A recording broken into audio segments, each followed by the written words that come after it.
আজকের কাহিনী খ্রিস্ট জাগের ফল।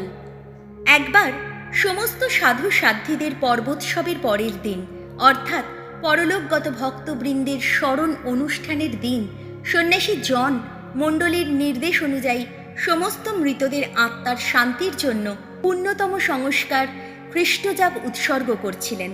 খ্রিস্টজাগ উৎসর্গে প্রভূত সুফল মেলে বলে মৃতদের আত্মা অন্য সব কিছুর আগে একান্তভাবে কামনা করে তাদের জন্য খ্রিস্টজাগ উৎসর্গ করা হোক। সন্ন্যাসী জন মৃতদের প্রতি গভীর দয়া পরবশ ভক্তি ভরে সেদিন খ্রিস্টজাগ উৎসর্গ করছিলেন। ভাতৃপ্রেমাবেগে তাঁর হৃদয় বিগলিত হয়ে গেল। খ্রিস্টপ্রসাদ উঁচুতে তুলে ধরে তিনি তা পিতা ঈশ্বরের কাছে উৎসর্গ করে এই প্রার্থনা জানালেন যে খ্রিস্ট যিশু তিনি ক্রুশ মৃত্যু বরণ করে আমাদের আত্মাকে মুক্তি দিয়েছেন। তাঁর পরম পুত্র সেই খ্রিস্টের ভালোবাসার খাতিরে ঈশ্বর যেন মৃতদের আত্মাদের শোধন স্থানের বেদনা থেকে মুক্তি দেন, কারণ তিনিই তো সৃষ্টিকর্তা ও মুক্তিদাতা।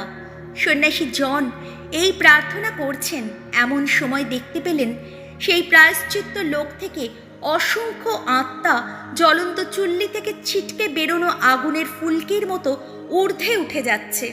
জীবিত ও মৃতদের কল্যাণ কামনা করে পুণ্যতম প্রসাদ রূপী পরম আরাধ্য যিশুর যে পুণ্য যাতনা ভোগের কথা খ্রিস্টজাগের সময় স্মরণ করা হয়, সেই যাতনা ভোগের গুণে সকল আত্মা স্বর্গলোকে উত্তীর্ণ হচ্ছে। প্রভু যিশু, তোমার জয় হোক। আমেন।